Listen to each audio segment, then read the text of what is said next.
So if you shop at H&M, they're basically telling you, hey, they're going to start charging customers for online returns as retailers are moving to reduce the emissions. That's what they say. But is that really what it is? I don't know. So this is how the article is reading here. They're saying H&M has joined a growing list of retail stores that have begun charging customers to return their online purchases by taking the cost out of their total refund. H&M is charging $1.99 British pound, which is equivalent to $2.50. But in the United States, if you return it, it's $5.99 for that fee. The change won't apply to in-store returns or to H&M members, and was first implemented to cut costs, with the company telling the media that they would be testing out paid returns in several markets.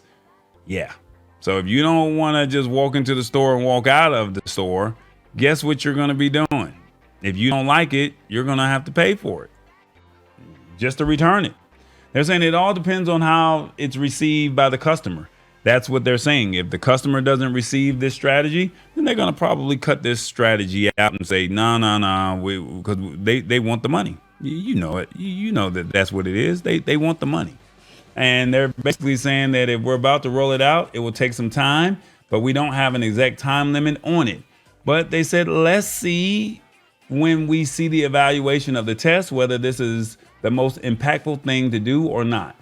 By charging for returns, H&M could cut back on the amount of carbon emissions it puts out, or cutting back on the negative environmental impact created by mass returns, which doubles down on the amount of pollution it puts out. This is their excuse they're using, right? They're also saying carbon dioxide emissions grew from 15 to 24 million metric tons in the United States from return goods alone between 2019 and 2022. Remember, the pandemic happened 2020, and basically online shopping just was a phenomenon, right? So of course the sample size is going to grow when you can't leave the house. But they're also saying it's interesting that companies seem to be doing it by stealth, and it's sensible. It's a sensible thing to be doing. It makes economic sense, and it discourages shoppers from bulk buying online products and then returning the majority of them.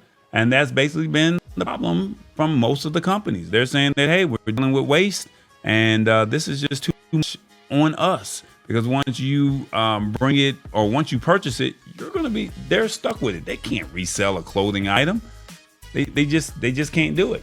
Now, in the UK, they're saying that you will not be charged the fee if an item is determined to be faulty or incorrect, and request they notate that when they're inputting their return information in. So if you say that there's something wrong with the item, they're not going to charge you. But if something is wrong with the item, guess what? You're going to be hit with that fee. They're also saying that, particularly in the cost of living crisis, retailers need to work harder to retain customers, as people are keen to shopping around for the best deals. Loyalty is fickle, but if you can provide clear incentives such as free returns, then you're more likely to retain your customers. Speaking of all of this, I was able to find an article. Let me see if I can put this in the system, of the other retailers that are actually charging you an actual fee for you to actually return online orders. So it's not just H&M. So you can't just say, oh, I'm just not going to shop at H&M. No, it's a list of stores that are doing it. These are companies that are charging fees. All right. So major companies that you love, you trust, and all of that. Well, guess what? They're charging fees too. And they're saying, hey, and this is their fee structure. DSW, they want $8.50 unless you're a VIP Gold member or VIP Elite. JCPenney says $8. J. Crew $7.50. Kohl's says 15 cents. It varies, plus a 15% restocking fee for large items. Petco, it varies. Ulta, and it varies. Urban Outfitters is $5. Wayfair $4.99 for orders under 35, and there may be additional charges based on the size and weight of the item. And Zara says $3.95. So even Big Lots says 20% of the purchase price processing fee. And then Abercrombie and Fitch says $7. So yeah, these companies are saying, hey, y'all buying this stuff in bulk online, we don't want this stuff back because they can't resell it because they don't know what you did with it. So guess what? It's got to go to a landfill, carbon monoxide, pollution. So they're going to pass the buck on to you. So what say ye? What do you guys say? Hopefully you guys will be more mindful of your purchases. And I would like to know in the comments, do you believe more retailers will adopt this policy? 1, yes, it makes you think before you purchase.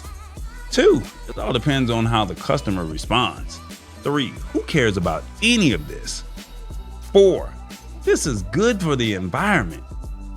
Or 5, it comes with the cost of doing business. 1, 2, 3, 4, 5. Let me know in the comments, how do you see this particularly taking place? Do you see other retailers outside of the retailers that I just named off implementing this process or this policy? This could be the new landscape of online shopping. It really could be the new face of it. It's the Lab Tech Show. Join us Wednesdays at 8 p.m. Eastern at thelabtechshow.com. Embrace it or get left behind. Hold up.